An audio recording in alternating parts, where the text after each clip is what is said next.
Detention কেম্পলৈ প্ৰেৰণ কৰা দুৰ্ভগীয়া পৰিয়ালৰ কাষত বিভিন্ন দল সংগঠন। যোৱা 2 ছেপ্টেম্বৰত বৰপেটা জিলাৰ পৰা 28 গৰাকী লোকক গোৱালপাৰাৰ ডিটেনশ্যন কেম্পলৈ প্ৰেৰণ কৰা ঘটনাই সমগ্ৰ জিলাতে তীব্ৰ চাঞ্চল্যৰ সৃষ্টি কৰিছে। বৰপেটা জিলাৰ পৰা ডিটেনশ্যন কেম্পলৈ প্ৰেৰণ কৰা লোকসকলৰ ভিতৰত পাকা বেতবাৰী সমষ্টিৰ কিছু লোক আছে। পাকা বেতবাৰী সমষ্টিৰ কালঝাৰ গাঁৱৰ ছফিয়া খাতুন, জবেদা খাতুন আৰু ৰাইজান বেগমক বিদেশী সজাই ডিটেনশ্যন কেম্পলৈ প্ৰেৰণ কৰে। আজি দুৰ্ভগীয়া পৰিয়ালকেইটাক বিভিন্ন দল সংগঠনৰ বিষয়ববীয়াসকলে সাক্ষাৎ কৰি পৰিস্থিতিৰ বুজ লয়। দুৰ্ভগীয়া পৰিয়ালৰ লোকৰ অভিযোগ মতে সকলো নথি পত্ৰ থকাৰ পিছতো চৰকাৰী পক্ষই পক্ষপাতিত্বমূলকভাৱে বিদেশী সজাই অহেতুক হাৰাশাস্তি কৰি আহিছে।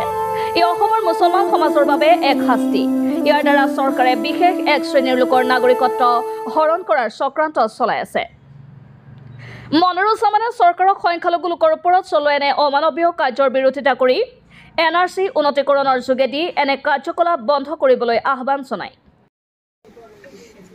আচলতে ভাৰতবৰ্ষৰ অসম ৰাজ্যৰ সংখ্যালঘু মানুহখিনিক তিল তিলকে নিশেষ কৰি দিয়াৰ এক ভয়ংকৰ ষড়যন্ত্ৰ ৰচনা কৰি যুগ যুগ ধৰি তদানীন্তন চৰকাৰ, বৰ্তমানৰ চৰকাৰ, প্ৰতিটো চৰকাৰেই সংখ্যালঘুসকলক বিদেশীৰ নামত, নাগৰিকত্ব ইছ্যুৰ নামত, ডি ভোটাৰৰ নামত সংখ্যালঘু নাগৰিকসকলক শাৰীৰিকভাৱে, মানসিকভাৱে, আৰ্থিকভাৱে নিৰ্যাতন চলাই আহিছে।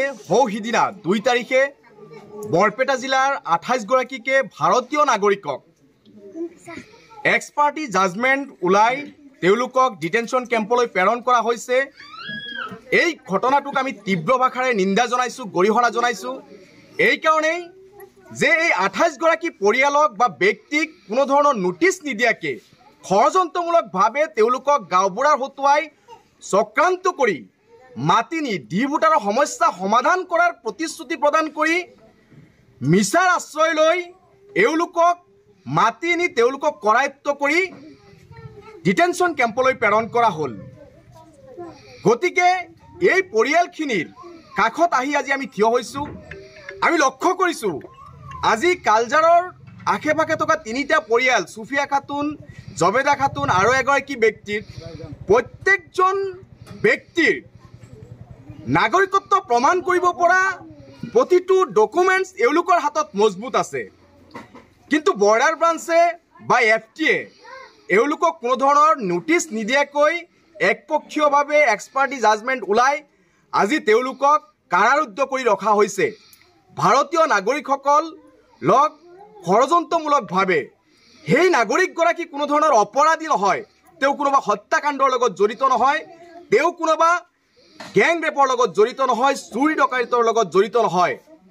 ভাৰত ভূমিত জন্ম লাভ কৰা সকলো ডকুমেণ্টছ থকা এগৰাকী প্ৰকৃত ভাৰতীয় বা প্ৰকৃত অসমীয়া।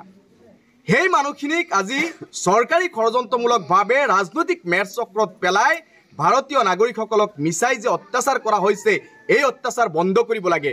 আৰু এইখিনিকে মই হিমন্ত বিশ্ব শৰ্মাক প্ৰশ্ন কৰিব বিচাৰিছোঁ, গৃহ দপ্তৰক প্ৰশ্ন কৰিব বিচাৰিছিলোঁ যে এই ছফিয়া খাতুন যদি বাংলাদেশী হয় বা বিদেশী হয়, ছফিয়া খাতুনৰ ভাই, ককাই, দেউতা, বংশ এইবোৰ কিয় বিদেশী নহয়?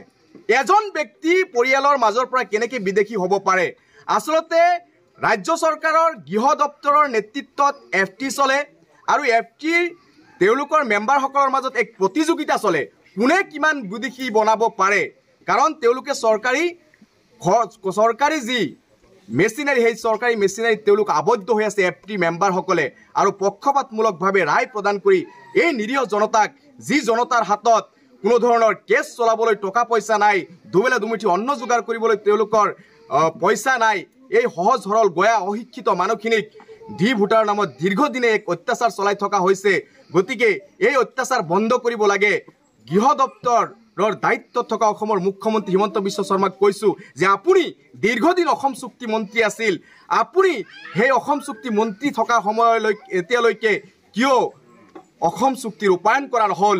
কিয় বাংলাদেশী বা বিদেশী ইছ্যুটো সমাধানৰ কাৰণে এতিয়ালৈকে কিয় বাংলাদেশ আৰু ইণ্ডিয়াৰ বৰ্ডাৰ চিল কৰা নহ'ল? এইবোৰ প্ৰশ্ন কিন্তু অসমৰ ৰাইজে আজিৰ দিনত আপোনাক কৰি আছে। আপুনি যদি সঁচা অৰ্থত অসমৰ পৰা বিদেশী ইছ্যুটো নিৰ্মূল কৰিব বিচাৰে, তেনেহ'লে আপুনি বৰ্ডাৰ চিল কৰক, NRCৰ উন্নতিকৰণৰ যি স্থবিৰ আপুনি কৰি পেলাইছে আচলতে NRC যদি হৈ গ'লে হয় কোন বেদেশী কোন স্বদেশী ইতিমধ্যে জল পটপট হৈ গ'লেহেঁতেন আৰু এই দীৰ্ঘদিনীয়া এক আন্দোলন দীৰ্ঘদিনীয়া এক ইস্যু অসমৰ উন্নয়ন স্থবিৰ কৰি পেলাইছে এই বিদেশী ইস্যুটোৱে গতিকে এই ইস্যুটিক অসমৰ প্ৰত্যেকটো দল সংগঠন প্ৰত্যেকজন নাগৰিকে প্ৰত্যেকজন অসমীয়াই আছুৰ পৰা আৰম্ভ কৰি আমছু প্ৰতিটো দল সংগঠনে বিচাৰিছে ৭১ চনৰ আগৰ অহা মানুহখিনিক ভাৰতীয় আৰু তাৰ পিছত অহা মানুহখিনি বিদেশী গতিকে এই কথাটো হৰগত কৰি আপোনালোকে যদি চৰকাৰ এখন ইচ্ছা কৰে নিশ্চিতভাৱে এই ইস্যুটো চিৰতৰে সমাধান কৰিব বিচাৰে পাৰিব